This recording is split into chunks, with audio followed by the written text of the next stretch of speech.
President Buhari meets IGP and INEC chair charges them to discharge their responsibilities in a fair and secure environment. Mr. President, who has reiterated his commitment to ensuring that the processes are free and fair and the environment secure for that to happen.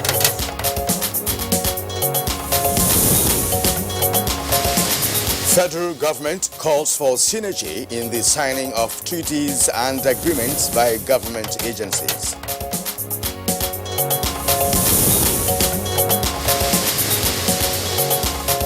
Niger Delta ex-agitators applaud federal government steps in lasting peace in the region.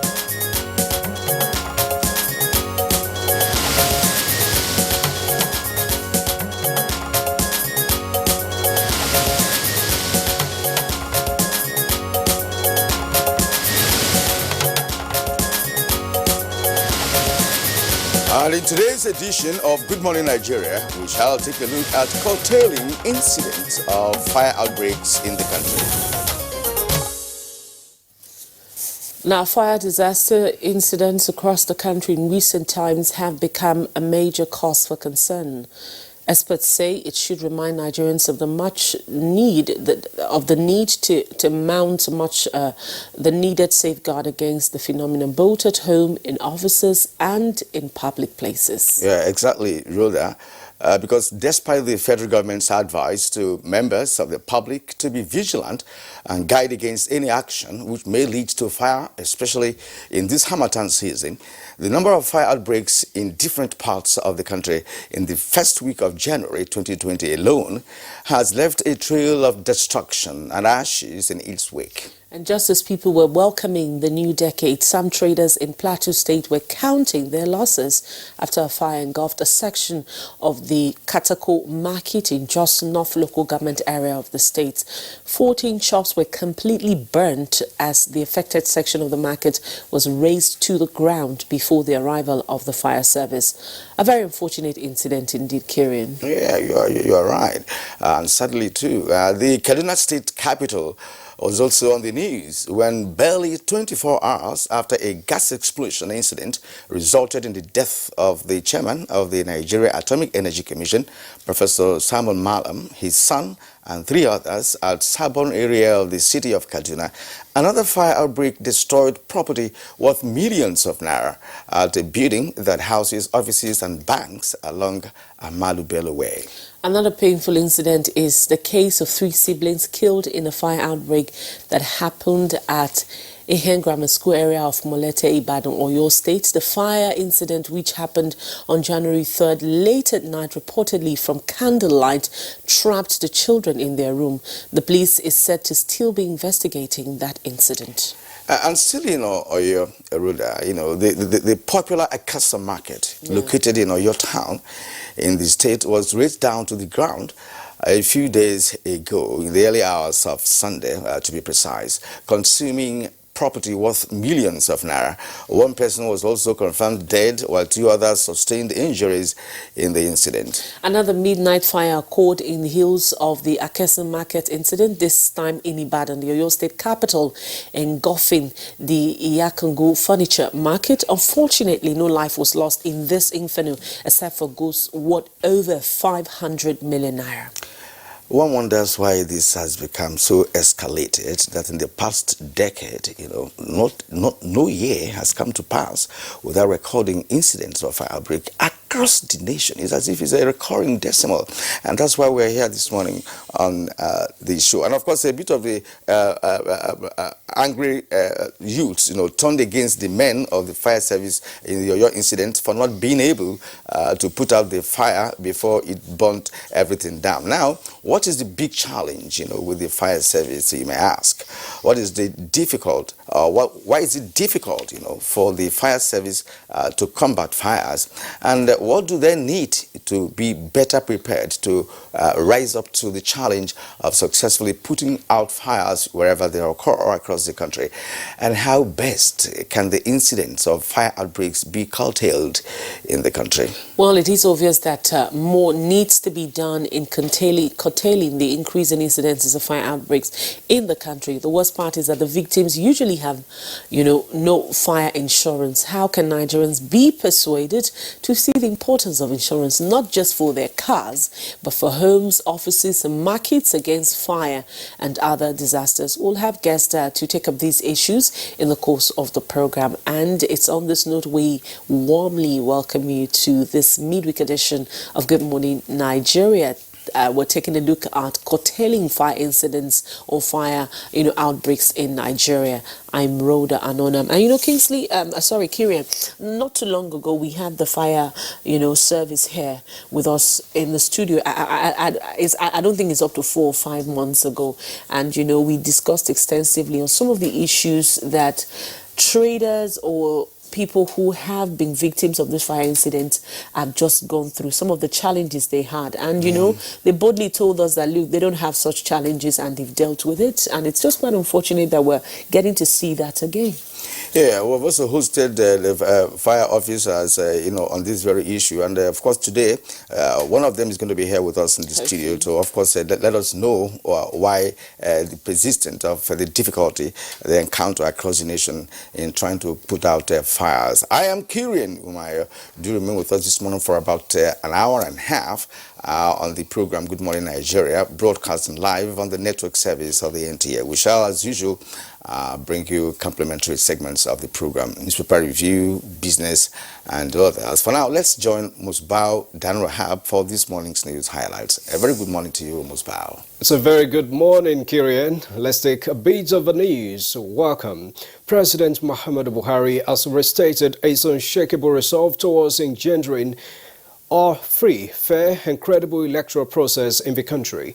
To this end, he charged the Independent National Electoral Commission, INEC, and the Nigeria Police not only to be firm and fair, but provide a level playing and secure environment for all in the discharge of their responsibilities.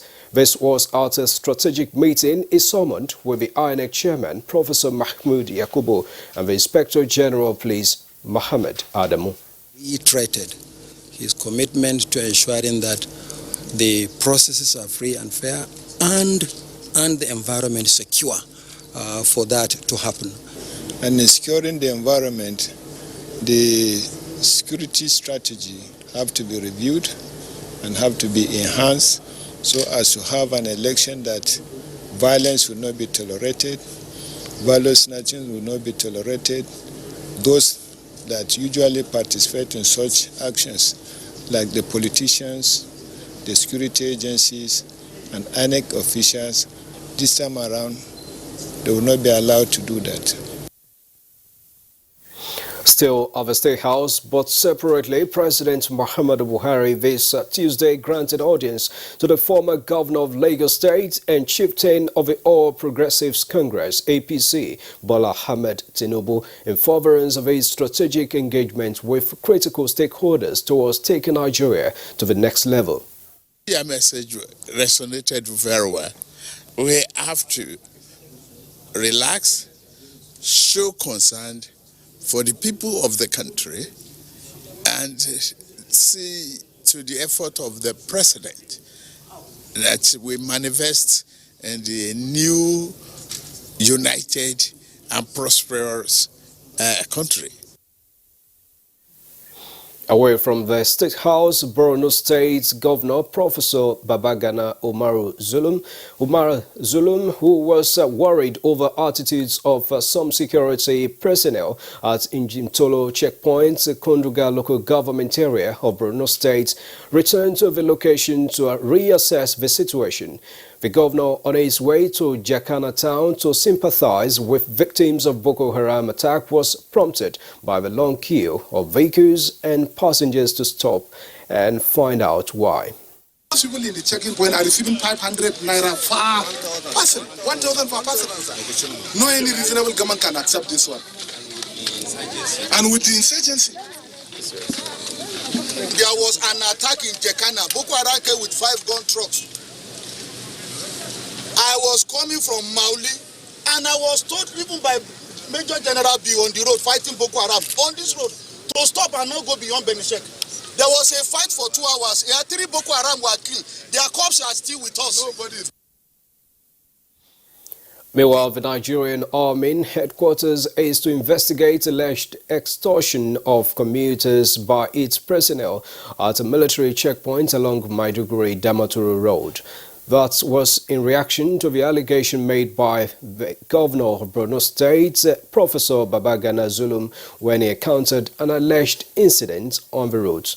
In a statement by the Nigerian Army Operations Media Coordinator, Colonel Aminu Ilyasu says the Army is committed to conducting its constitutional role professionally and enjoined Nigerians to call the toll-free code 193 for any act of misconduct by its personnel. The Nigeria Electricity Regulatory Commission says it has not increased electricity tariff from January this year, as been insinuated in some sections of the media. But Chairman of the Commission, James Momo, emphasized that the Commission only carried out a minor review of the multi-year tariff order in line with the Electric Power Sector Reform Act of 2005. Our meeting back and forth, we said no increase, no increase. There is going to be increase, it will be based on our engagement at the public forum. The federal government has called for synergy in the way treaties and agreements are signed by agencies of government in order to establish a coordinated approach to government's international commitments. Minister of Justice and Attorney General of the Federation, Abubakar Malami, made this call in Abuja while inaugurating the National Directory of Treaties. It is indeed about transparency, accessibility, and order in line with the commitment of the federal government to open government partnership, among others. And leaders of Niger Delta ex-agitators under Phase 3 of the amnesty program have applauded steps taken so far by the federal government in deepening peace in the Niger Delta region. At a meeting with the coordinator of Presidential Amnesty Program, Professor Charles Dokubo in Uyo, Akwa Ibom State, the ex-agitators acknowledged that the program has empowered them for a brighter future. Me, I'm training people in agric, so it's a plus to me. For before, we don't have this opportunity. And this Avengers issue, all have gone with the effort of President Buhari and the support of the SC to the President of Niger Delta and the Coordinator Presidential Amnesty Program. That's a bit of the news this morning. Rhoda and Kirian will be back for the continuation of Good Morning Nigeria after this break. Good morning.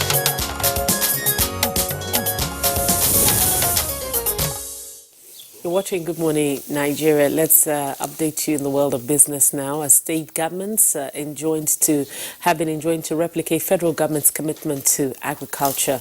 Kule Adeye has more details of this. The federal government has committed much resources to agriculture, which has increased local food production with less dependence on importation. An agriculturist, Professor Olu Makinde, said other 2 tiers of governments should replicate the giant strides recorded by the federal government in this sector to continue the task of job creation for the populace. He equally advised them to adopt the idea of peer review mechanism if they intend to achieve breaking success in agriculture. Everybody has to look at Abuja for everything he wants to get. Very, very funny, but I look at some of the states are now waking up. When you go to California, California doesn't make its money from oil. California makes 1/4 of the money for the United States of America from agriculture. And the equities market on Tuesday closed on a positive note as Nigeria Stock Exchange or share index appreciated by plus 0.90% to close at 27,586.93 points as against plus 1.38% appreciation recorded previously.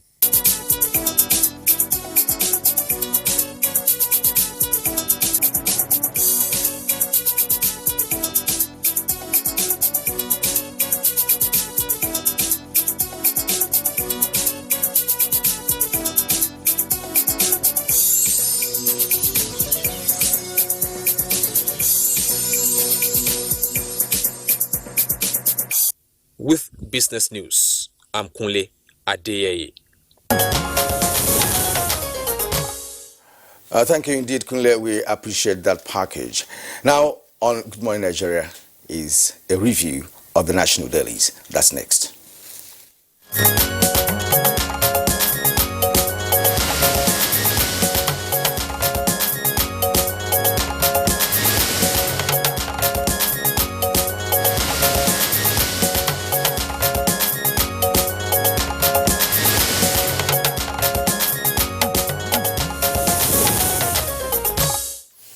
As always, Bayo Toby is here this morning to give us more insight into our review. Bayo, good morning. Good morning, Rhoda. Good morning, Kira. Happy New Year. Yeah, I've not seen you in a while now. Yes. So it's good to be here again with you. All right, Rhoda, you may like to Let's start. begin with the leadership this morning. On the leadership, you'd see there, it says hope rises for 2020 budget as oil price gains $14 above benchmark. That's on the leadership. It's just below the nameplates. Hope rises for 2020 budget as oil prices gains $14 above benchmark. And below that, Kogi government moves to block leakages in IGR. That's on page 14. And the lead story on the leadership this morning says, don't rig for any party. President Muhammadu Buhari warns INEC, please don't rig for any party. PMB warns INEC and police with some riders that says as 28 rerun elections hold January 25, no lover of Nigeria will be talking about 2023 now, says Tinubu. That's on page 4. Now let's go below the picture story. It says court stops NERC discos from increasing electricity tariff. That was an issue we discussed on Monday. Okay. And of course, don't politicize religion, presidency tells CAN. That's on page 2. Soleimani's burial suspended as 50 die in stampede. Wow. President Muhammadu Buhari reverses suspension of rear boss Ogunbiyi. That's on page 26. And 10 stockbroking firms trade 1.35 trillion naira stock in 2019. Those are the stories on the front page of the leadership this Wednesday morning. All right, let's turn to the Daily Sun newspaper. On the right-hand side of the nameplate, you have presidency can fight over terrorism. That's on page 6 with riders. You are working for terrorists, government tells Christian Body. We will talk about insecurity until situation improves, says Khan. The story is on page 6. Another lead story on the Daily Sun newspaper this morning. Court stops electricity tariff hike is on pages 4 and 5. Now, the main headline, Tinubu opens up on third term for Buhari and then zoning. It's on page 39. Has a writer, though, says it's too early to decide on zoning of presidency. There are other stories trending. Just below that, we have federal government accepts REA MD's resignation, reverses suspension. That's REA stands for Rural Electrification Agency. The story is on page 2. Now, gunmen kill ABU lecturer, chief priest, informant in Katsina and River State. Details of those reports on page 4 of the Daily Sun newspaper. Still below that, rerun elections in 11 states. There must be free, fair polls, Buhari tells INEC and the police. It's on page 40. Boko Haram attacks army commander's convoy, kills driver with a rider. Borno governor stops soldiers from evacuating 2 communities as army investigates personnel over alleged extortion. And of course, at the bottom The Daily Sun is a 56 die in stampede at funeral of slain Iranian general. That's on page 3. Let's bring in Bayo now. Well, sadly, the Iranian general was to be buried, and that burial has been suspended because the massive crowd that led to a stampede, and 50 people have died from that stampede. The other story of interest is what Rhoda read earlier on. Oil price has soared up to about $70.2, which is very good for the projection of Nigeria's budget. However, it was only a flash in the pan because as at late yesterday, it has come back to about $68.2. It fluctuates, and yes. it is manipulated. This is the crisis in the Middle here East, and there, the threat that is occasioning the pendulum swing exactly. of the oil price. But meanwhile, President Muhammad Buhari has told the Independent National Electoral Commission and the police, don't rig for anybody. The president, while enjoined the Independent National Electoral Commission and the police against rigging the polls for any political party, he added, anybody declared a winner must be a person duly elected by the people. The president emphasized that his administration, the president emphasized this when he hosted the top officials of the INEC, led by the chairman, Professor Mahmoud Yakubu, and the Inspector General of Police, Mohammed Adamu. He said, I am determined to give Nigeria an electoral system that meets the best practices anywhere in the world.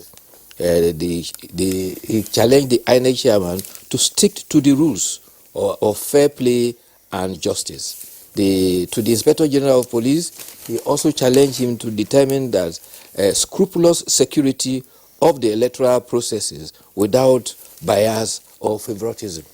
Mr. President said, our election must be done in a violence-free atmosphere, and the process must be free, fair, decent, and devoid of intimidation or any malpractices. The INEC chairman actually said that the pledge to adhere to the rules of the games and regulations, the president was told that INEC is to conduct between now and 28 constituency by-elections by January 25th. This will take place in 11 states of the Federation. Also visiting the seat of power yesterday is the national leader of the All Progressive Congress, Senator Bola Ahmed Tinubu. He says that any lover of Nigeria will not talk about succession of 2023 now.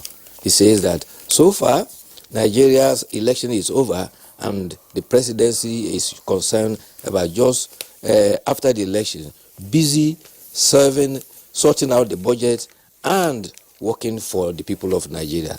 The time is not now to talk about 2023. We cannot use 365 days and 3 years to talk about politics.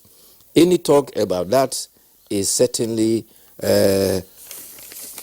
out of focus and will be putting the nation-building challenge and development in jeopardy. There's been some reaction from the Nigerian army. You recall that the Borno State governor, while going to Jakarta, where insurgents had attacked, came about the convoy of commuters who were stranded, and he raised alarm. And the Nigerian army says that it will investigate the conduct involving stop and search of commuters at Njilmito, that is a city outskirts on the highway between Damaturu and Maiduguri. In a statement by Colonel Aminu Ilyasu, the operations media coordinator, he says the Nigerian army, as a professional and disciplined entity, views allegation from the state executive very seriously. And he says that it is pertinent to say that the army, upon establishing the veracity of the infraction, will take appropriate action, adding that in the meantime, the army says that public outbursts such as that of the governor could be counterproductive and reverse the gains from the ongoing fight against insurgency. Meanwhile, Governor Babagana Zulum says that in spite of what he has read, he has a lot of respect for the army, particularly their commitment to bringing peace to the Northeast and especially Borno State. He says that he enjoys the army and appreciates their initiative to investigate the infraction that he pointed out to. He also assured that, however, we will continue to give cooperation and better support for the army for them to conduct the few instances that the insurgency are now trying to gain an upper hand about. Incidentally, there's this report you just read now. The commander of the Operation Theater Command, yes, Major General Adeni, was on his way to that same Jakarta when his convoy came under attack. But they successfully repelled the attack and decimated the insurgents. Unfortunately, 2 of our soldiers were wounded, but they have been admitted into facility and they are responding to treatment. The commander's vehicle was badly damaged. And among the armaments that they seized from them were ammunition from NATO, North Atlantic Treaty Organization. Exactly. Nobody's saying that, they're not trying. The governor wasn't saying that they weren't trying. The governor applauded their work and what they're doing, especially, in terms of combating Boko Haram. But what he wasn't happy about was the fact that, for him to have come down from his convoy, he said that he came down to find out why there was so much queue, why the traffic was, that bad, and only to discover that, people were paying 500 to 1,000 naira to the people there. So that's what he's frowning at. Exactly, and that's what he's frowning at. He isn't saying that, he's frowning at that and looking at the fact that that's a region that is already, having some economic problems due to what's going on there. People shouldn't have to pay that to move around that area. That's what he's frowning at. And there's no connection between extortion and, of course, fighting Boko Haram. Right, so there are 2 different issues, right? And the governor was right, by saying, look, people don't have to pay that kind of amount of money, and the army general was linking that, to the issue of fighting Boko Haram. There's no connection between the 2, so they just make it clear. It's just clear. Yes, he actually added that the Borno State people and himself are grateful for the sacrifices of the army. And he also is encouraged by the fact that the army wants to fish out a few bad eggs that is trying to end the service a bad name. Yeah, one other issue you raised was that of INEC and the elections, the upcoming election. We have had elections in this country for a long time. And what usually happens is that everybody doesn't play according to the rules, especially the politicians. That's always when we have issues with elections. Not INEC. INEC organizes the election as good as it could, giving the facilities available to them. And of course, the regulatory laws guiding the exercise. But the point is this, that the key players, who are the politicians, do not play according to rules. And that is why you find the issue of rigging and other electoral vices that we have experienced in this country over the years. So we will look forward to the election and let's see how that one can be managed. I think I agree with you. Elections are rigged by politicians. They sometimes may lure the police or lure INEC officials into it. So all the INEC and police need to do is to ensure that the officials do not collude with politicians to do it. But it is also not within the prestige of the president, especially in instances where he will be a candidate, to be talking about free and fair elections. It is purely the job of an independent electoral commission to ensure that. However, being the commander-in-chief and the president of the country, the atmosphere, the environment must be made conducive for free and fair elections as a legacy. Okay, let's go to the editorial for this morning. It's taken from the Daily Trust newspaper, and it's all about Nigerian Navy and maritime security. Let's take some paragraphs here to read meaning into the opinion of the editorial this morning. Now, a special press briefing recently conducted by Chief of Naval Staff, Vice Admiral Ebers, highlighted both the successes recorded by the Nigerian Navy in 2019 and the serious challenges of securing this country's maritime environment. The Navy Chief mentioned 3 special operations conducted by Nigerian Navy in 2019 to tackle various threats. They include choke point and management control regime in order to choke the land origins of maritime crimes. 10 houseboats, otherwise known as naval security stations, were deployed in the creeks. In 2019, they arrested 70 large wooden boats and destroyed another 463. Now, he said under Operation Swift Response, NN, that's the Nigerian Navy, tackled smuggling in Nigeria's maritime waters. It confiscated 10 trucks of 33,000 liters of petroleum products valued at 80 million naira and seized 14,056 bags of rice worth 210 million naira. There are other operations carried out by the Nigerian Navy in this regard. Now, he said that the vast maritime area contains this country network of oil and gas installations, and that Nigeria relies on the sea for 90% of its imports. He now said that the most worrisome maritime crime, however, is the crude oil theft, illegal refinery operations, and kidnapping of crew for ransom. While there has been a significant reduction in these crimes, there is still a lot ground to cover. Yes, the operations of the Nigerian Navy under the banner of Operation Swift have done tremendous work in securing our coastal waters. It is one of the largest expanse on the West African sub-region. And in consonance with this, they have had several cooperation with the navies of many West African countries, including Ghana, Togo, and others. There are times that they have even international naval ships coming in to be part of the operation. There has been a visit by the U.S. Navy that had come some time ago.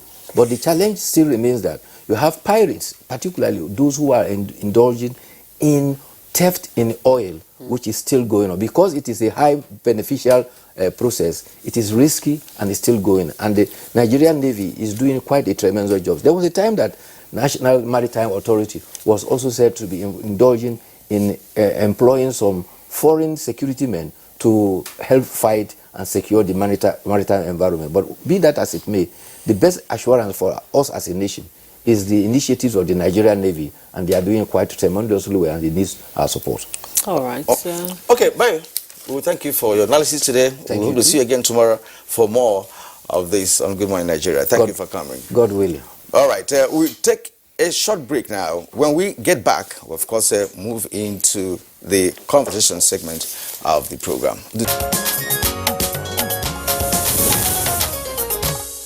You're welcome back, and you're watching Good Morning Nigeria. This morning we're looking at curtailing incidences of fire outbreaks, across the country. And of course, to kickstart our discussion this morning, it's a background report that has been put together by Kunle Adeyeye, and of course that will lay the foundation for our discussion.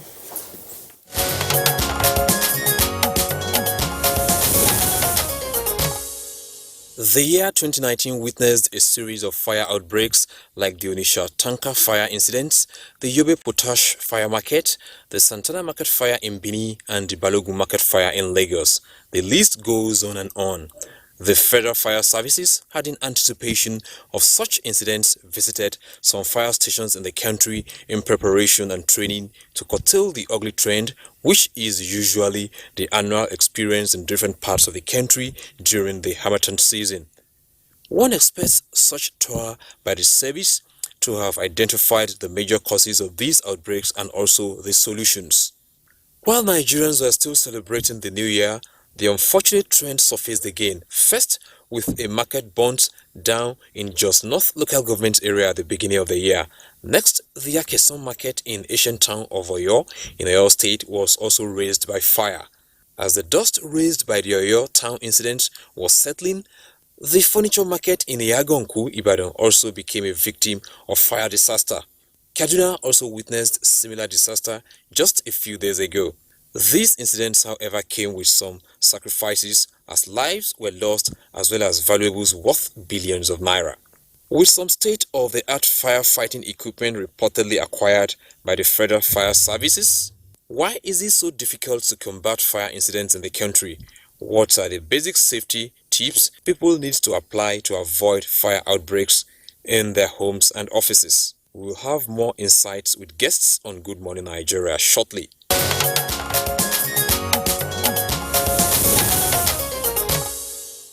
And certainly we have our guests here in the studio to do justice to this very important topic. First, let me introduce engineer Peter Osarodian Igbenijesu.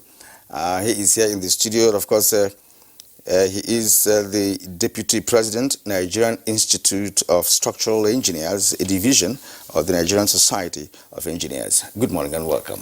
Thank you very much. Good morning, Nigerians. And then Kayode Fabwemi, Director of Planning, Research and forecasting from the National Emergency Management Agency, NEMA. We thank you for being here this morning. Thank you for having me. And the firefighter that is here with us, Ugo Huan, is also seated here with us. It's good to have you join us this morning. Thank you. Good morning. And also, guest joining us from our Lagos Network Center is Francis Ewerido. He is the MD, Titans Insurance Brokers Limited, and member Nigerian Council of Registered Insurance Brokers, Lagos Area Committee Executive. Good morning, Francis Ewerido. Thank you for joining us on Good Morning, Nigeria. Good morning, thank you, and I'm happy to be here.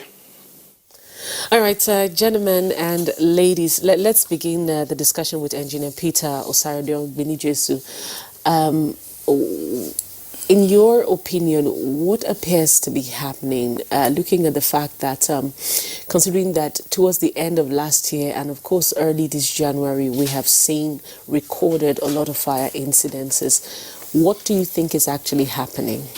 Thank you very much. I think the basic fact is that for this time of the year, considering the weather we are, the harmattan season, fire seems to be very rampant. Just for the basic reasons that once it starts, the weather aids it.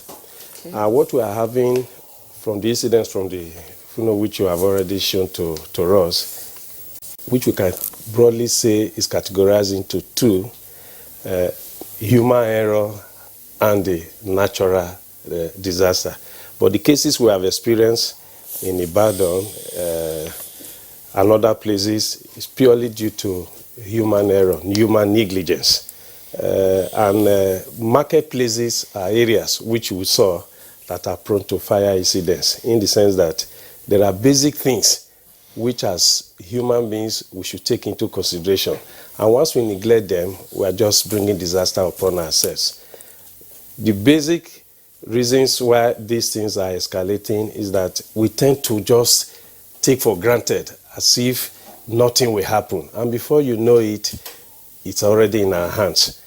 It may be as a result of not being able to control naked flames, as a result of electrical faults, as a result of maybe just exposing things that are prone to heat. And by the time they heat up and ignites, before you know it, fire is already with us. Okay, now let's turn to Ugo Huan. From your experience, let us share with you what is actually happening, because as my colleague put it, it has become a recurrent decimal and and perennial, if you like, in the sense that over the years, for decades, yearly, we experience this, and nothing seems to have been done, from different quarters to curtail it. So, what is the problem? Well, I'm still going. Thank you very much. I'm still going to ride on his back, just like he has said. This is a period where we have most fire outbreaks, and it's aided by the wind, the dry wind, which aids that. And most of these fires mostly occur due to carelessness. We have accidents there, of course, and then we have deliberate acts where people set up this fire. But considering the cases which we've seen for the past few, from last year ending 2019 to this year, I would liken them to carelessness, human errors, like he has said. But the reoccurrence, which continues on and on. Now the harmattan season is here. You hear people, if there's any fire, they always call fire service, this, that. But as soon as the harmattan period is over, you see everything dies down. Nobody cares about the precautions to put in place, what to do to avert these situations, to take a study of what happened to avert it from happening in the future. Everything dies down. Now that the harmattan period is here, we go on and on and on about fire, but as soon as the weather goes off, everything dies down. So we need to take a look at why these things are occurring. All the responsible agents, because when you talk about fire, You don't talk about just fire service. We have other people who are responsible, you understand, in seeing that everything is put in place, that this doesn't happen. Like the cases of our market fires. The main reason and the main cause, I will attest to people sleeping in the markets. I think the market managers need to do something about it. Because as long as people keep on sleeping in the markets, they will be cooking, of course. Okay. Yes, they will be cooking and activities will be going on in the market. Illegal connections, use of substandard equipment. I can go on and on and on about things that result to fires in our markets. But the nonchalant attitude of people is not helping matters. Tips are being given every day. We have an enforcement unit which goes round to educate people in the market. Flyers are being shared, jingles are being run, educative programs are coming up every now and then. But there's no safety habit in people. They take it nonchalantly, like it can't happen to me. And our usual way of saying it, God forbid. Yes, God will forbid it, but what have you done to forbid it? Which is something we need to take serious. All right, thank you very much. Kade Fagbemi, let's get your thought on that. You saw the clips during the beginning of the program. Yes, thank you very much for bringing up this topic. There is a basic principle in reducing risk, any form of risk, especially disaster risk. The principle is that you either take away the hazard or you reduce the vulnerability of the people, or you increase the capacity of the people. We have failed in reducing the vulnerability of people. As mentioned by the two speakers, the people are vulnerable to fire. Especially the markets, they are not accessible, and we have failed to plan to increase the capacity. I want to tell you that most of the fires we have start in a small way. There's small fire, but there is no way to fight it. The people don't have fire extinguisher. This simple thing, this simple equipment, 6 kg fire extinguisher is not more than 12,000 now, or maybe 15,000. You put in your shop. When the fire comes up, you fight it. Because you can't fight it, you run away. And so, if you can't fight fire, you run away. The fire is happy. Then it expands. It cuts to another shop and it expands. Because when the principle of reducing risk, when you increase your capacity, I have a fire extinguisher, you have, the next neighbor has, everybody has. As I'm using mine, others bring theirs to join me before we cause fire service. That is one. Two, how many of us know, or how many of the people know the number of fire service? I have been to places there's fire, people put up their hands on their heads and they are calling whatever name they are calling. That does not help you. The thing you do is put the number of the nearest fire service, visit them, collect the contact number, put it in your kitchen, put it in your parlor. You may not be in, the children may be in. Somebody should be able to call. These are increasing the capacity. But we have failed in this area. And the other one is reducing, transferring your risk. You transfer risk. When you buy a car, for instance, the car can be stolen, you can have accident, there can be fire, you do comprehensive insurance. What you have done is to transfer your risk. You just say, okay, the risk of this car being stolen, I transfer. The same thing in the market. All the market people should transfer the risk to the insurance. And they may not pay around 20,000 a year, and then there's fire, they give you your money back.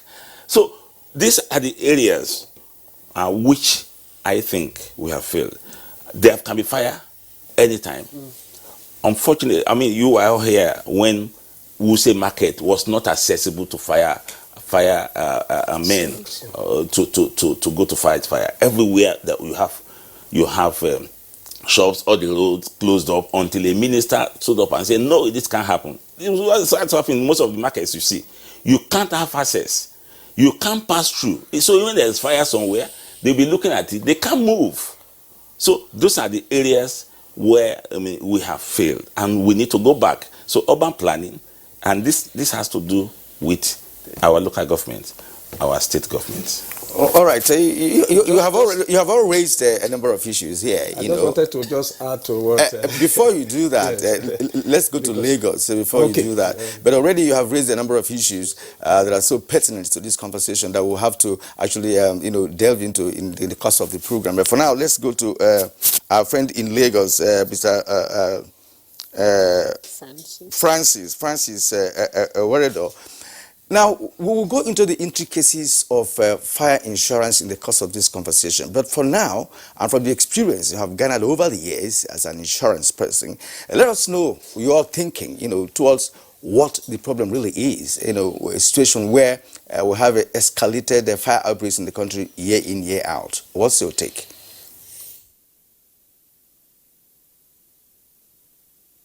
Thank you very much. I think I'll take it from where the last speaker stopped, because he spoke about insurance, but insurance should actually be a last bus stop. Problems we have are foundational.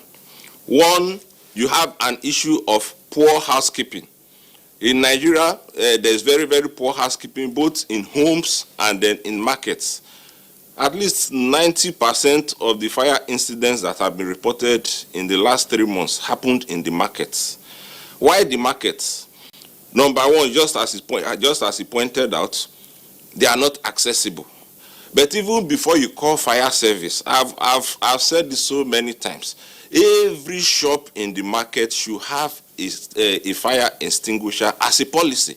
Not just fire extinguisher, but functional fire extinguishers, which the fire service, they take to the fire service to service for them 6 months or every 12 months, depending on the kind of a fire extinguisher. Then after that is done, what do you stock in your shop? Because some of the things that people stock are actually inflammables of where they escalate fire. So if what you stock is what can escalate fire, then there is a way. In insurance, we call it's part of the housekeeping that I spoke about earlier.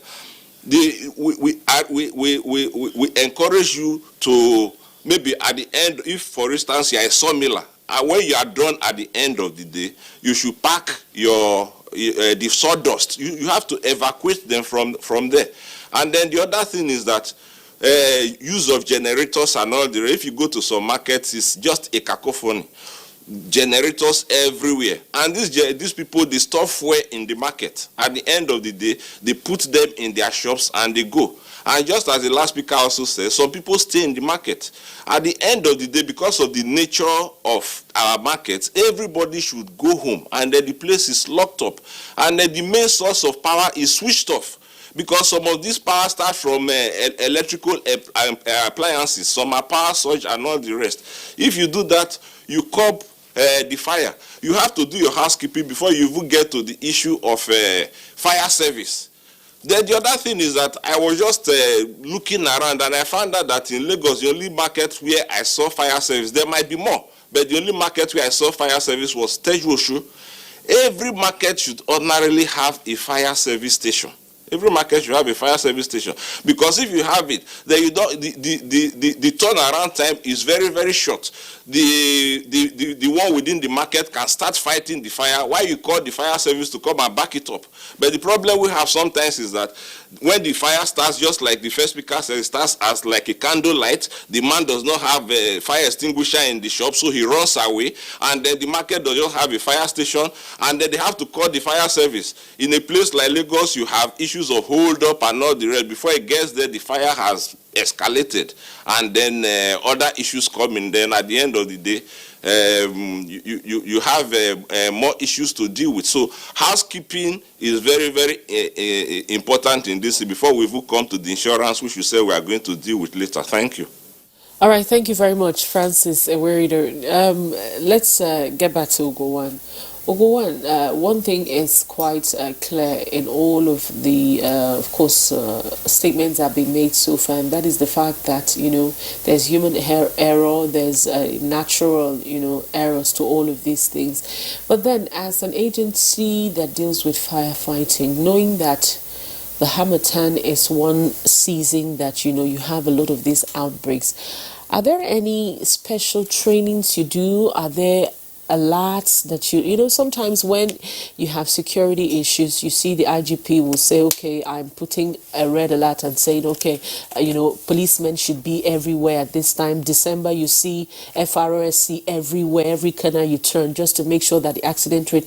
Is there anything that you do in this season, or are there things that you have put in place in this season to ensure that this is not a recurring, because it's becoming a recurring issue every December, January? Markets burn, houses burn, offices burn. Isn't there anything that you could do that in this season could help with this? Thank you so much. Just like I earlier stated, prevention is the key when you want to talk about addressing the issue of fire and other related emergencies. You talk about prevention, which comes in the form of education, of letting the people know what to do before the fire occurs, during the fire, and when it's occurring, and after, what to do. So we have, like I said, we have an enforcement unit in place. They go around, they go to marketplaces, they educate people. They talk to them. Sometimes they go to the market. Some people don't come out to listen to them. Some do. The incident of the fire in Maiduguri, I was really impressed because I think the message is going out now. People are taking it seriously now because the market people there, they actually fought the fire with the fire extinguisher, which is very, very impressive. Yes, it's very impressive. So I think the message is going out now. If every shop has a fire extinguisher, this will go a long way. We are not going to stop. We are going to keep on doing our best at the federal level, just like the report which was aired earlier said. We have acquired a lot of firefighting equipment. The federal government has done a lot. Coming from when we had 2 to 0, I'll put it like that, 2 to 0 firefighting equipment. The last time I was here, I told you we have procured over 93 firefighting trucks, which we have distributed. The report just said that after acquiring this, we still have fire going on and on. I want you to do just a mental calculation. How many local governments do we have in Nigeria? Or just look at one state and calculate how many local governments we have in that state. Then try to do a mathematics of dividing the 93 firefighting trucks. It doesn't go anywhere. The federal government is doing a lot to see that this fire incident, combating this fire, is being done properly, well-trained firemen and all that.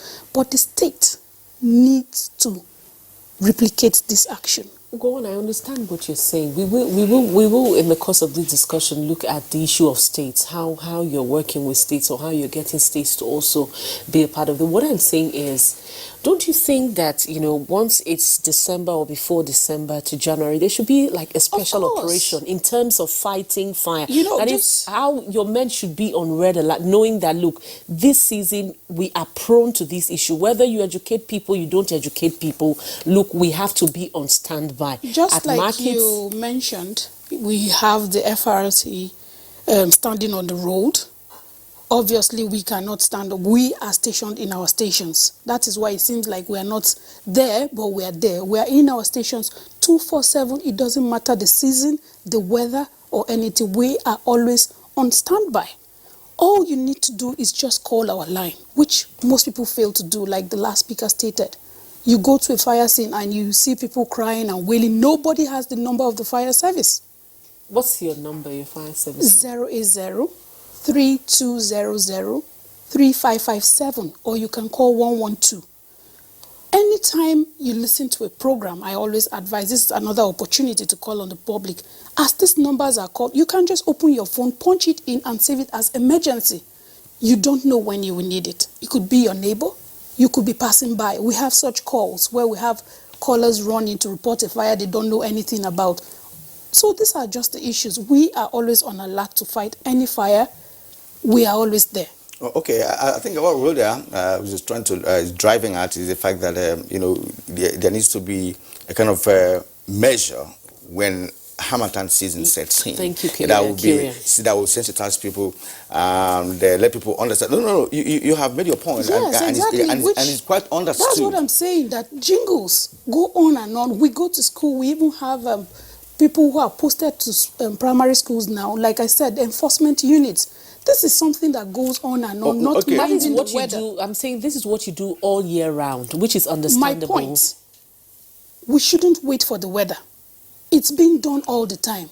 The point still goes back to the carelessness, the nonchalant attitude of the people. That people. I understand. Just a second, Kyrian. Let's not put her on the spot for now. No, she still have time to talk. She still have time to talk. I would love to be put on the spot because this is an issue that needs to be trashed. Because as long as we don't do that, we keep having this reoccurrence. Yes. Juan, I understand the fire service and its operations very well. Yes. Because I know that you are a federal fire service. We have states fire service. Exactly. And your services do not extend to states, for instance. So that's why we're going to come into the synergy between the federal fire service and state fire service. Because whatever policy that you put in place at the federal level, if it's not replicated at the state level, at local government level, then your policy will not work. Of course. So we have that understanding. We will return to you on that synergy. But let's go back to Engineer Ibuni. You wanted to say something earlier on, but you say that, but also add this to it. Now, we're not talking about remedial, issues now. We're just talking about the causes, right? So let us know what you think should be the appropriate policy for firefighting in Nigeria, vis-a-vis the fact that we require more preventive measures than fighting fire physically. Thank you very much, Kyrian. I want to say that as far as this country is concerned, we have appropriate laws to fight fire, even from the design of any building. You understand? There are considerations which you put in place and measures in case there is fire. How do you fight it? What is prone to us is enforcement. Enforcement. We are talking about that marketplaces are the most vulnerable. Why? Because of abuse and indiscipline of we, the market people, those who go to sell and those who go to buy. The policies are there and they are quite apt that when you are designing any structure, either residential or commercial, there are basic things you must put in place to ensure that in case of fire, you will be able to fight it. And there are regulatory agencies to ensure that when you are building, after your design, when you now go into construction stage, those components are incorporated. And when you finish, they come for final inspection. They also ensure that you have at least adhered to the regulations in putting in place measures that can fight fire. But what I'm saying that you can do it initially. And my brother mentioned about the issue of maintenance. How do we follow up? We don't. We just feel, okay, approval has been given, your building has been certified, go ahead, occupy. But there's nothing that happens after that. And the speaker from Lagos was saying that human indiscipline in us helps to, give rise to this issue of fire incidents we have in this country. So the policies are there to ensure that we take into consideration measures to fight fire.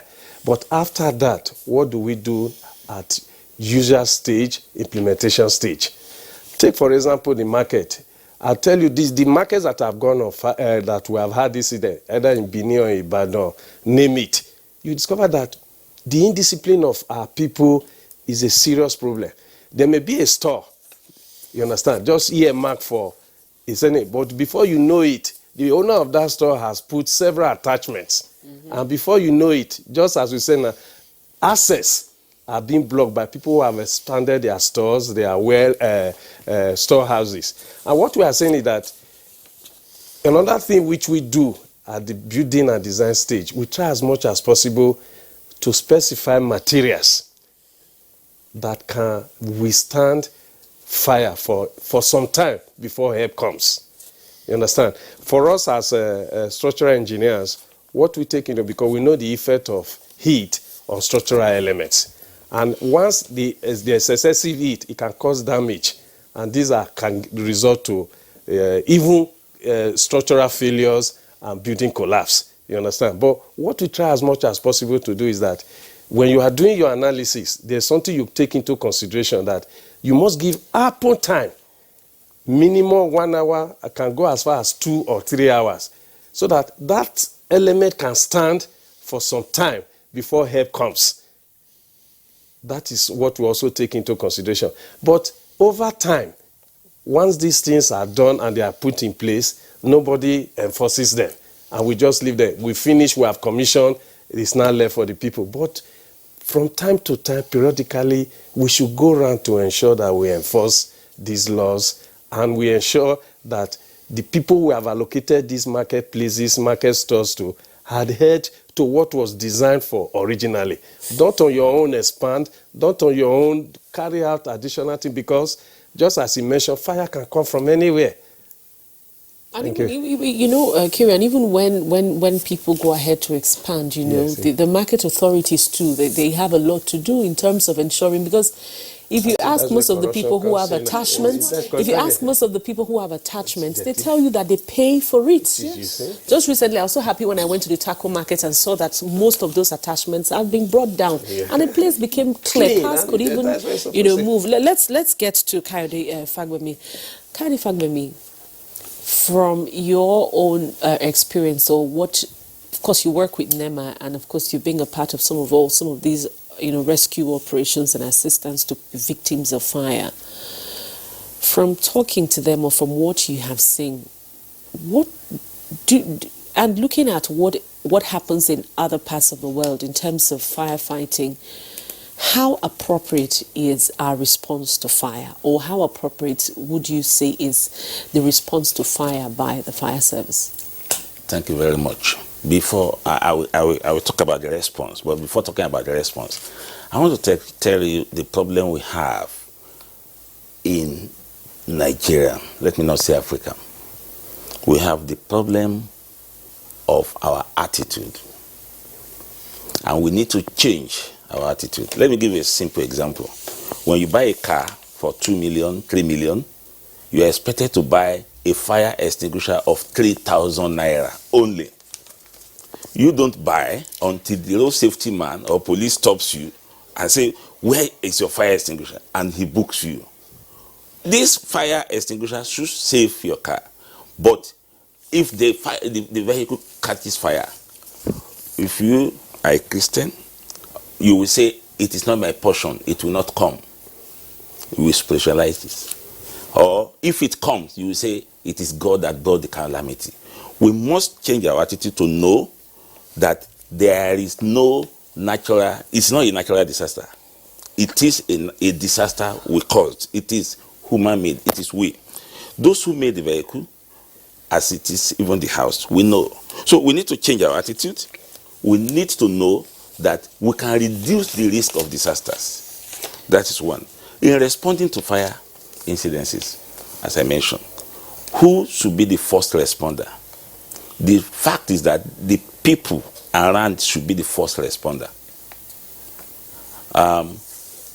If everyone has his own fire extinguisher, I have had fire incidents in my compound, in the estate where I live. I picked my fire, they were all looking at the vehicle. There was a vehicle, just caught fire. We don't know. They were all looking at it. I carried my fire extinguisher from my house. I went there and we fought it, and about just 2 of us had. That's the first responder. Number 2, who should respond? The fire service will respond. Do they know the number of fire service? Of course, now we are working with NCC. We are going to have a 3-digit emergency number in the country. I agree with you that to memorize this 11-digit number is not easy, but you can write it down. Write it and paste it in your kitchen, paste it in your shop, paste it somewhere, put it in your phone. And then so with the response to fire service, for fire incidents are slow because the people don't know who to call. People will say, "Okay, I'm going to run to call fire service." What traffic are you passing? So it is maybe you call somebody who knows somebody who now know a firefighting officer who and then the traffic on the road. So it is not easy getting quick response to fire incident, because and in most cases, just as it has been mentioned, the Federal Fire Service is just now, just in the last 4 years, that the Federal Fire Service is moving to the state. Federal Service, people don't know, Federal Fire Service was only in Abuja and Lagos. Only Abuja and Lagos. The law says every state should have. But I can tell you there are many states that don't have more than one vehicles. One firefighting vehicle. And what we need to have is not just a local government. We need to have, maybe NTA, for instance, should have one.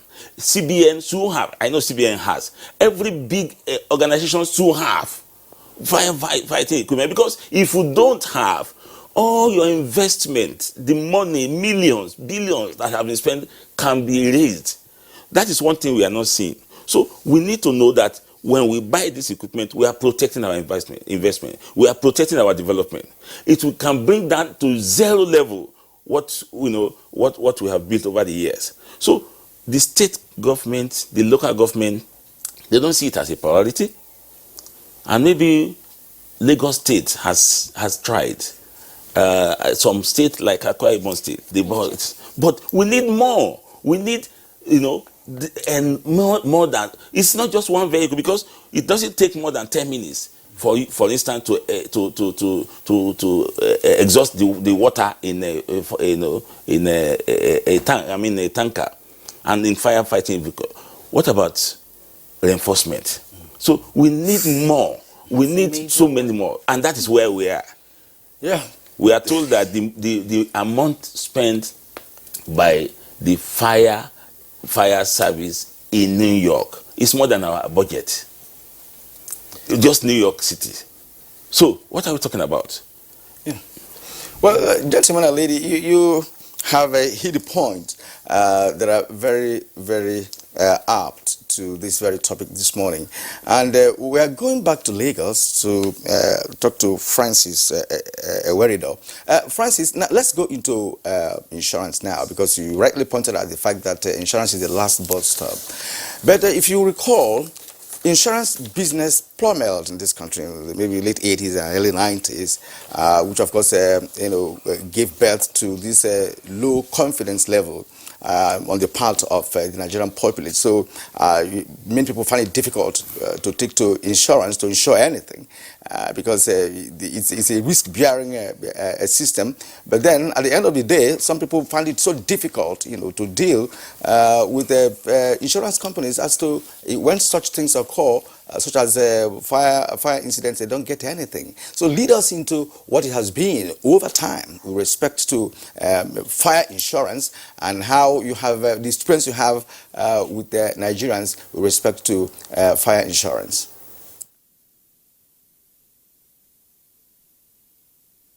Okay, I think we should leave the 80s and the 90s alone. This is year 2020. The insurance industry has been professionalized. And in the insurance industry, you have various players. You have the insurance company who are the underwriters. They carry the risk. And then you have the insurance brokers who are the intermediaries. They are like agents of the insuring public. And what we normally advise people, because insurance is technical, so the average man does not understand insurance. And so we say, okay, you want to take up an insurance policy, go to a registered insurance broker.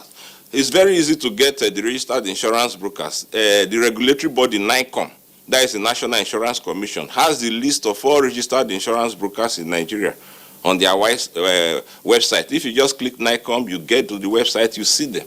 If you're in Abuja, you want to use one in Abuja, you use. If you're in Lagos, wherever you are. But location is not really important. You can, an insurance broker in Lagos can handle a business even in Maiduguri. So when you invite the insurance broker, and note, it's free. His services are free. They don't charge the insuring public any kobo. When you get an insurance broker, you tell him what exactly you want. He will look at the risk. and then he will advise you on what to do. We talked about good housekeeping earlier, because the first thing to do is to mitigate your risk. You have to do good housekeeping. He will advise you on how to do good housekeeping. If you do your good housekeeping, what it means is that the insurance company will even give you a discount on your, we have what we call like the fire extinguisher. You have the fire extinguishing appliance discount. If you have a fire extinguisher in your house, you get discount for that. And then at the end of the day, when he has looked at the risk, he will not place the risk with the underwriters, that's the risk bearers, the insurance companies. And if there is a claim, he's also the one who will process the claim. In Nigeria these days, we handle claims, and you see people's claims are paid within 24 hours, 48 hours, 1 week, depending on the size and the complexity of the claim. So when some of us in the industry, when we hear about claims not being paid these days, it's like we wonder.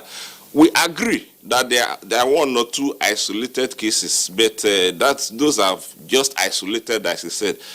Majorly, insurance companies, you place your, I advise you, go through a registered insurance broker. It doesn't cost you a kobo.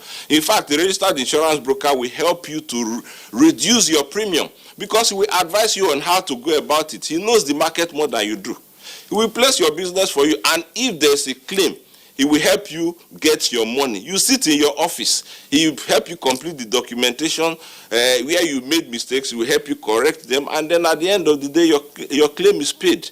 The problem with the low penetration and in the insurance, in Nigeria as regards insurance, is not whether claims are being paid.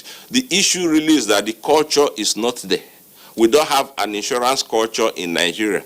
Mr. Fagbemi said something earlier, that somebody buys a vehicle of 2 million to buy ordinary fire extinguisher of 3,000 is a problem. In the markets, most of these fires, let's correct something. The fires in Nigeria is not a result of weather.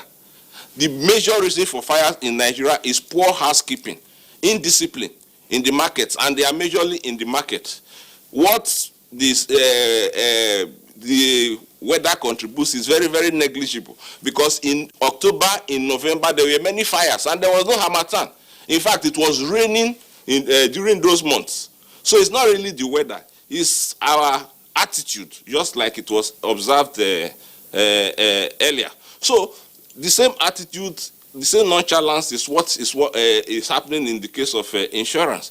Somebody buys a car of 5 million just to pay a fraction of it to protect the asset. He will not do it. Somebody builds a house, 20, 30 million, to pay 50,000 or 70,000 to insure the house, to ensure that if the house is razed or destroyed, his 20 or 30 million will be paid to him, or the insurance company will restore the house or reinstate. The person will not, the house owner will not do. So the issue is, people should just develop that attitude of protecting what they own, because wealth creation stands on three tripod. You have to create, wealth stands on three tripod. You have to create the wealth, you have to sustain it, and then you have to protect it. Insurance is one of the ways you protect this wealth. The other way you protect it is through good housekeeping, fire extinguishers, and the rest that we just talked about. So that is just basically, thank you. Brother, they say we should forget about what happened in the 80s and 90s. Well spoken, but you see, but people find it difficult. Bottlenecks in terms of getting your claims. Find it difficult to come to terms with these policies, especially when you are dealing with some companies that are not interested, in your claim. True. Right. So that is a fundamental truth, because that is why many Nigerians are not dissatisfied, with what insurance can offer, and they don't go doing it. All right, so that's a good point to make. We thank you so much. but then I'd like to still come back to you in terms of insuring markets. Who should insure the markets? Should the individual market, a person who has a shop there now, insure their goods? Should it be a collective thing? Is it the market managers? Is it the local government who should insure for them? And You spoke about the issue of homes, and that's one thing every Nigerian is key about, having a house. Oh, I have a house of my own. But you find out that Nigerians find it very difficult to insure their homes.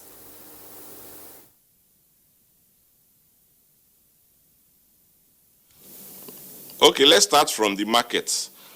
Normally, before you can insure any asset, you must have what we call insurable interest, which means you have a financial interest that if that asset is destroyed, you stand to lose financially.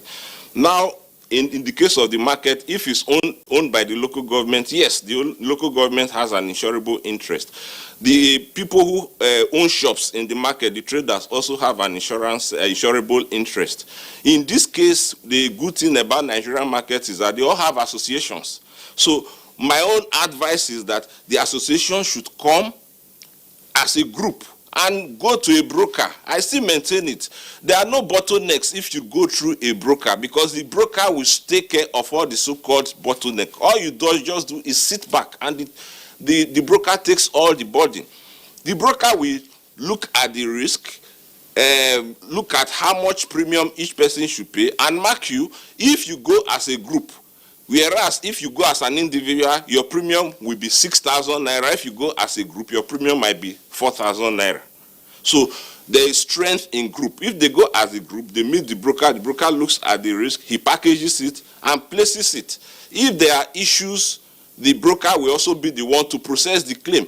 The traders will have no business with the insurance company. It's the broker they have a business with, and it's the responsibility of the broker to take care of it.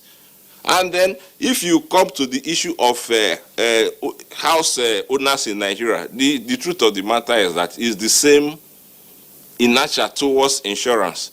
You see a situation where somebody insures his house for the first year, there's no claim. The second year, there's no claim. The third year, say, nothing will happen to this house. God will protect it. And then what do you do about that? The owner of the place has no interest in protecting it. There's nothing you can do. In the industry, there's something we say that we have to get to a stage in Nigeria where people buy insurance, not that we sell insurance. What do I mean by that?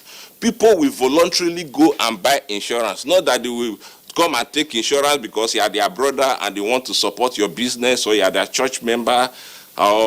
Some people just would develop that interest to purchase insurance. We have not gotten to that. It's not a culture yet, a way of life with us. I said it the other time I was here. Insurance penetration in Nigeria is 0.3%. In South Africa, it is 15%. South Africa generates about $54 to $55 billion in premium income. Nigeria generates only 1 billion. South Africa's population is about 50-something million, if I'm not mistaken. Our population is 200 million. So we have a lot of work, but it should not just be left for the insurance industry. Then the other thing, again, I've always advocated, because Nigeria, sometimes we need to push ourselves. Insurance of markets should be compulsory. There should be a legislation to make insurance of markets compulsory. Because the way our markets are built and our attitude, it is inevitable that there will always be fire. This year we are talking about 5 fires already, and today is 8. So that is an average of almost 1 a day. It's something that we cannot continue with. People are just losing their assets. They put their hands on the heads. They say government should come and help them. How many state governments have compensated people, fire victims? And is the compensation enough? But for all those people, if they had paid the premium of 5,000, 10,000, 15,000, 20,000, depending on the sum insured, that is the value of the stocks that they insured, the insurance company will pay them back. And if they also, because when you are talking about fire insurance, you insure both the building and then the content. So if they insured only their content, it's only the contents they will be paid for. But if they insure the building will also be paid for. But the most important thing is that I personally feel that there should be compulsory insurance of markets in Nigeria. We've had too many fires, and there's nothing in place here to solve the problem. Thank you. All right, Francis Werido.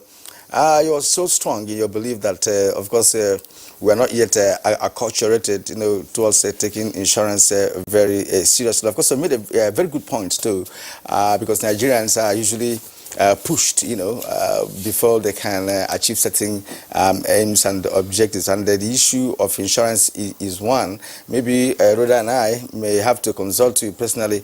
We want to also insure our own property, because you are so strong and you believe that claims are paid. Thank you very much indeed, Francis. And now back to Abuja. As a matter of fact, Rhoda, it's unfortunate we could not establish link with the a victim of a fire incident, of course, Ibadan, actually, to give us a sense of what actually happened there. We also had that during the fire outbreak in Ibadan, there was no water, that the fire service in the state didn't have enough water to fight the fire, which is another area of this conversation where we'll come to Juan Ugo. But for now, please, before we go on break, let's take on Kayode wanted to say something. We wanted to add to what Francis was saying. Yes, I want to say that insurance in Nigeria has changed.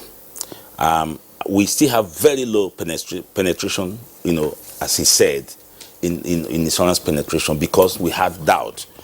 For instance, we prefer to go to third-party insurance when we are insuring our car, because it's required. The police will ask me, the road safety will ask me. That's why we do it. We talk third party. We don't even know what it contains in third party. Okay, and we don't. Even when you hit somebody's vehicle, you don't know that the third party allows your insurance to repair the person's vehicle. We don't bother. You are the one that caused the accident. Your car will not be repaired. The person will be repaired. I think that, as we have said, our attitude to disasters is what has affected the attitude to insurance. I can tell you, for some years now, I've been doing comprehensive insurance, and paying 100,000 on my car, and I don't have anything, is somehow painful. But the year I did not pay, and I had the accident, somebody hit my car, I couldn't go to them.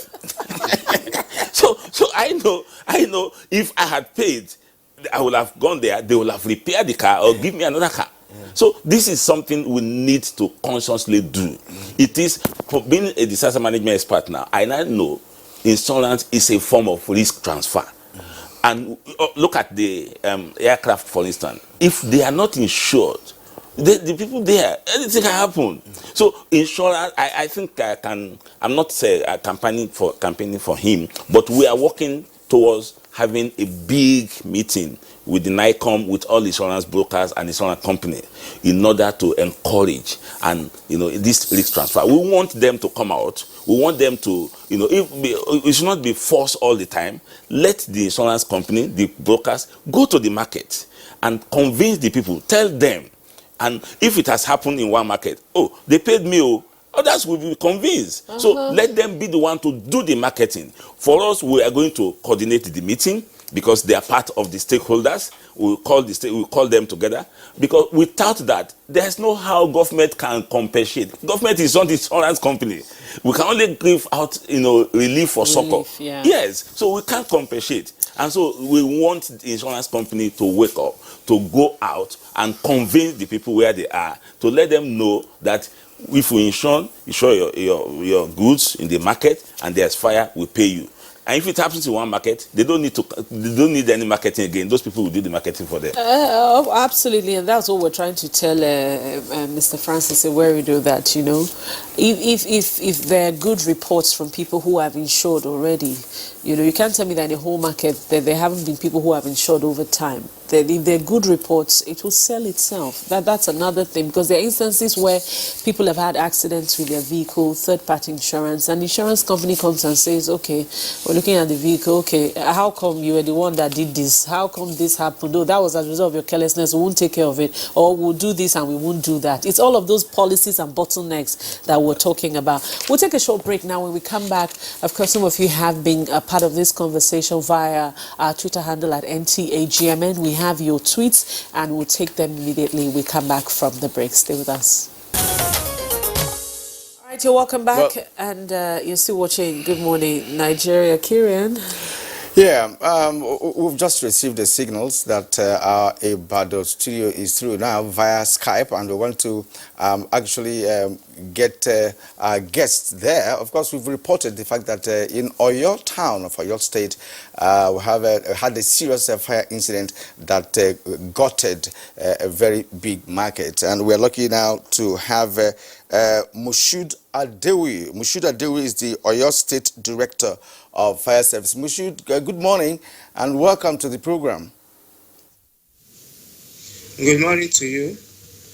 All right, give us a sense of what actually happened in Oyo. We've had stories from different perspectives as to what actually led to the fire and what your men couldn't do to stop that fire from escalating to a point that the market was raised down. What actually happened? Well, thank you very much. The fire started as a sort of electrical surge. The fire started around 2:15 a.m. and it started from a sewing master's shop inside Akeson Market. And eventually, when this incident occurred, like people in the studio have been saying, it's as a result of a human error. The tailor forgot to switch off electrical iron, which is in use during the daytime, and he went home. So eventually, when IBDC restored electricity supply to the market around 2 a.m., there was an explosion from the shop. The unforeseen situation that occurred was as a result of a lack of cooperation from the public, because as soon as the fire started, my people went to the place, but in the event, the hoodlums around started attacking them through machetes and weapons, of which they have to run for their life. And this actually aggravates the situation. In fact, before my people could be able to walk there, it was through the intervention of the security men. So that was what actually happened. Okay, we've heard you, and the version you've just told us is totally different, because we've now heard from you that your men were attacked by hoodlums who wanted to seize the opportunity of the fire incident to loot shops, which is very likely to happen. What other problems did your men encounter after that? Was there any lack of water or whatever materials that you required to fight the fire? Or did the attack on your men continued? Did it continue? Well, thank you very much. Actually, what happened was that we have shortfall of equipment. The reason was the fire truck that went to that place, because the unforeseen circumstances occur as a result of a shortfall of equipment. The fire truck attached to Oyo town is faulty. It has a mechanical fault, and we have to withdraw another vehicle to attend to the incident. Actually, we have sufficient water around, but the issue is, as soon as they started the fire, the fighting of the fire, we have a standard bore rightly in the station at Oyo for our people to go there, and thank God we even have a synergy between the state fire service and the federal fire service. Although the vehicle the federal fire service we are using is just a rapid response fire plants, which is a pickup van. But despite that, even they were also injured, because they also came on ground to support the state fire service. But until the security men were able to provide security for fire service, because the hoodlums, their initial motive, the ulterior motive is to vandalize. Majority of non-affected shops were being vandalized by these people. Maybe that is what actually they are working towards, so that they will just hide under the umbrella of the fire incident. And this is actually what happened. In fact, we work assiduously to make sure we put out the fire, but because of this attack stage earlier, which makes our people to run away. Even when the policemen came on board, they were even faced with missiles, throwing stones, even using cutlass to shade them away. So this is actually what happened and what aggravates the situation. All right, thank you very, very much. We'll come back to you in the course of this discussion. But very quickly, let's take the tweets that we have. This one is from Comrade Ngala. It says, sometimes fire outbreaks occur as a result of carelessness, people and awareness, and lack of awareness, and government should try and employ more fire servicemen. Yeah, actually, Rhoda, we have a litany of tweets here, which means that this is a very serious discussion. From Indojesit Williams, said one major way to mitigate fire disaster challenges in buildings, especially in high rises, as he put it, which is fast becoming model for building, is to adopt an integrated fire service strategy incorporated into building designs, as well as making provisions for ambitious space-safe assembly point.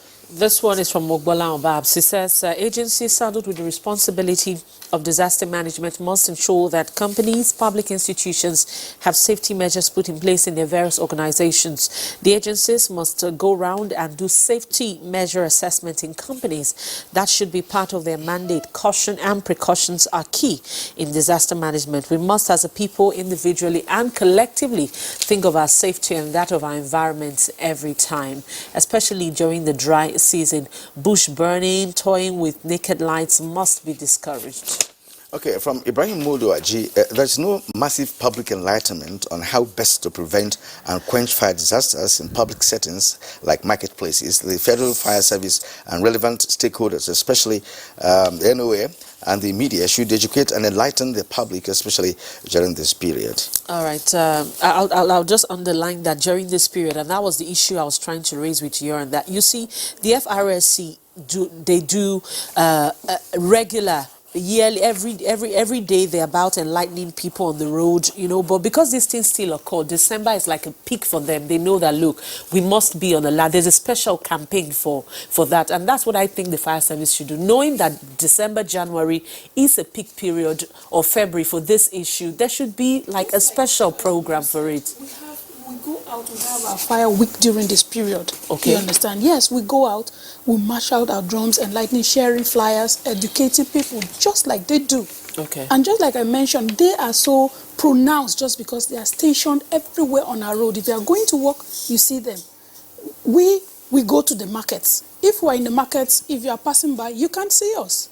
You understand? So we do the same thing. Okay, let's go back to exactly. All right, this one is from Jile Jack Solomon. He says, massive enlightenment program should be launched by the federal and state authorities of fire service to prevent fire outbreaks and control. It is often said, while prevention is very important, it's better than cure. We must take precautions to prevent measures rather than cure. All right, so let's embark on... Organizations need to embark on fire safety emergency management. We need this now with the level of painful losses experienced as a result of these needless fire outbreaks across the country. Well, as Gidado Lao Aliko, it is important at this point for the National Orientation Agency to enlighten the public using different languages and platforms on safety tips that will prevent frequent fire outbreaks. Festus Akimboyewa says the recent awful tragedy of fire incidents across Nigeria is worrisome since no one can predict fire incidents. Our relevant firefighting agencies must be fully equipped to fight and prevent fires across the country.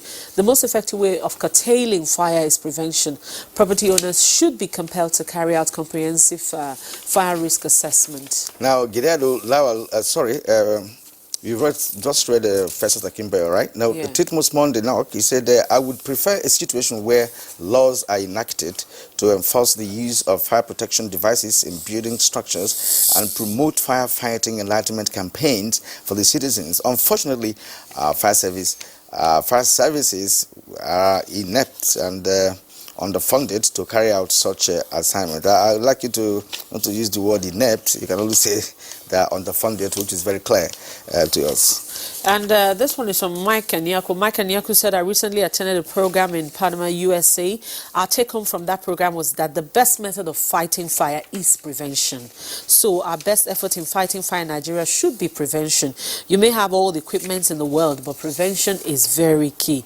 The importance of seminars on fire prevention cannot be overemphasized. Seminars must be all-encompassing to include strategies, include market women, to include all stratas of society. Like Chris Simeon, to curtail fire disasters in our homes and offices, a strong storing of petroleum products where we are living, using of damaged electrical gadgets should be avoided. Also, tanker drivers that carry petroleum products should obey traffic laws when plying the roads. Infrastructures and our basic needs. So in many cases, when they're out of water and broken down trucks, what do? The fire service should also enlighten the public more, like the FROSC does. Now, Akeju Olabaju, the best method is fire information and risk elimination. Coded fire provided adequate information on prevention and protection, and carry out risk assessment, particularly in the markets and other vulnerable buildings. All right, this one is from Ukwoma Chukwu Emeka. It says, I believe by proper mapping of fire-prone businesses in the area are easily accessible to fire service and equipments, educating the public on the need to have fire extinguishers, and government should equip adequately the Federal Fire Service. All right, from Mohammed Mustafa, during this Hamatan season, fire outbreak is rampant, but sometimes we are careless because there is a high pressure of wind which takes particles of fire by heavy dry wind, while smokers should be extra careful. And Stephen says, when you train and retrain staff to be vigilant in urban areas, what of the rural areas where there is no awareness for the people? Those are the tweets that we have now. We're trying to see if we can establish a connection between our Ibadan Center. But then while we're trying to still do that, go on, you were trying to say something. Yes, exactly. I think there was a question you asked me, Supreme, about, I'm trying to recall, but I just want to highlight the fact that our source of water, we don't have source of water to back up our firefighting trucks when we go to fight fire. This is a major issue where, yes, I think that's the point you raised, that we usually turn to fire scenes without water. That should be completely erased from the minds of Nigerians. We cannot turn to a fire scene without water. There must be water in your firefighting truck before you go to a scene. If there's no water, then there's no point of going there. But you see, this water gets emptied in just a very short period of time. In fact, depending on if you are fighting fire from a high-rise building, the pressure is increased. And as the pressure is increased, the more water that is expanded. You understand? You need a source where you can quickly refill this water or connect directly. Go on, just a second before we would come to the issue of fire hydrants and water. That's one complaint you always have when there's a fire incident. But then let's see if we can establish a connection with our Ibadan Center again. But this time we have Mr. Tony Des. Mr. Tony Des is a victim of the recent fire disaster in the state. Mr. Tony Des, it's good to have you join us on the program this morning, and we're really sorry about your loss. But then I'd like to ask, what was the situation like? At what point did you find out that, probably your shop or, and finding out that that had happened? First of all, I want to ask you, do you have an insurance? And if you don't have an insurance, why don't you have one? And why is it that a lot of people, especially, in the markets, don't buy insurance? But first of all, tell us your own side of the story. Thank you. Good morning. I just woke up on Sunday morning to hear the news that the market has been burned down on fire. So I rushed down there and I saw that my shop was affected. Actually, I don't really have anything. I don't have insurance. I'm planning to do that. By listening to what the program this morning, I've been well informed about the importance of insurance. So I think that is what I should be thinking about now. because the general belief before is that when you get an insured, when you are insured, at the end of the day, even if anything happens, you might not get anything out of it. But I am well informed now that the insurance policy is good and is real. So I will start thinking about that when I sort myself out from what has happened. Thank you. What you've spoken now, you are a very enlightened person. And the question I want to ask you, has to do with a collective responsibility. In every market, there are market associations, and they will have leaders. It has a hierarchy. Have you people ever thought in the direction of, one, owning your own fire equipment, if it's a big market? Have you also thought about collective insurance, as the reader has asked you? Because the one you're talking about is a private one. And from what happens in that market, are you sure that the people can cooperate, can collaborate, right, to, one, either have a collective insurance or have a firefighting equipment to support the firefighters when in the case of a fire incident? The problem is that most people are not well informed about insurance policy. In Nigeria, people are local. Most people you see in the marketplace are very local. When you are talking about insurance, they think you just want a way of getting their money. Okay, there has not been anything like that, even in the association level. But what has happened now, I think, there is more enlightenment, and people will start thinking along that line,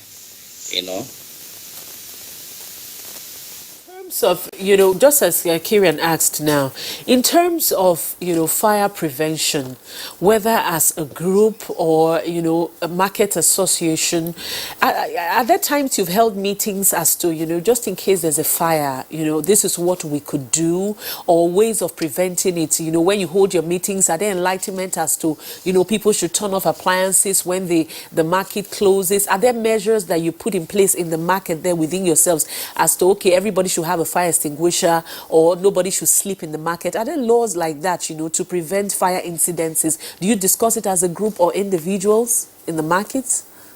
Not been anything like that, yes. So maybe we'll just start thinking along that line. Is that nothing like that? Yes. All right, you said yes, you're thinking along that line, or that you've been discussing it. But the incident, what we learned from the fire officer in Ibadan there is the fact that that fire started from a sewing shop where an iron was left on. At a point, it blew off, and of course, it sparked out the fire. But if the owner of that shop was aware that he shouldn't do that, then that fire would have been averted. It wouldn't have happened at all. So, are you people going to continue talking to yourselves in this connection? I didn't get that question.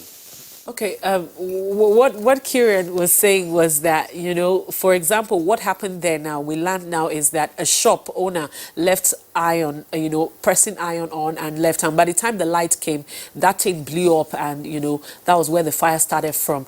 So are you going to continue talking to yourselves about the issue of, prevention, just as I said, putting off appliances, getting fire extinguishers individually in your shops, things like that, to ensure that occurrences like this don't happen again?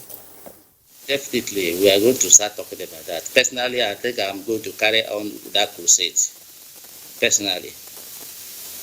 Tony, thank you very much indeed. And you see, why we're asking Tony all these questions, is because we also want other shop owners in all the markets across Nigeria to understand the fact that there should be rules and regulations guiding your operations or whatever you do in any market. And if that happens, then you have less issues of fire outbreaks in our market. Because the thing is that you are talking about this year. What about last year? From October, we've started having fire outbreaks all over the country. Yeah. In fact, it got across everywhere. The one in Onitsha, as a matter of fact, the fire service could not even have access to Onitsha markets to be able to quench the fire. All right. And at this point, first of all, let us sign off our guests from Ibadan. First of all, Tony Des, I'm happy you say you're going to carry on with the campaign in that market. We thank you for showing up this morning for the program. All right, we'll go on and Engineer Peter Osarode Igbinijesu, please, very quickly, would like to get your closing thoughts as to the issue of refill or having hydrants. Just as I said at the beginning of the program, places like market, when they are designed, there are measures put in place to fight fire, and they may have dedicated water reservoir tanks. If possible, if the public main is not enough, they have boreholes. They should ensure, this market association should ensure that these tanks always have water, so that anytime the fire trucks come and they exhaust their water, they also have a source they can tap from. Thank you. All right, so go on. Engineer Osarode Igbinijesu, we'd like to appreciate your contribution this morning on the program. Thank you for coming. Thank you very much. Juan Ugo, we're going to have you again on this platform and other platforms as well, because you need more explanations to do with respect to the functionality of fire service, especially the one that has to do with the states and the synergy between you and the state fire service. Thank you so much for coming this morning. Thank you so much. And of course, Mushood Adewi in Ibadan Network Center, thank you for being part of the show this morning. I mean, Mushood Adewi would have reached us from Ibadan. You just showed us Francis in Lagos as well. Francis, thank you for your contribution from the insurance angle of this conversation. Francis Ewerido, the MD Titan Insurance Brokers Limited. Thank you so much indeed. And of course, back here in the studio, we'd also like to appreciate Kayode Fabwemi, the Director of Planning, Research and Forecasting from the National Emergency Management Agency, NEMA. Thank you. Thank you. All right, next now is sports.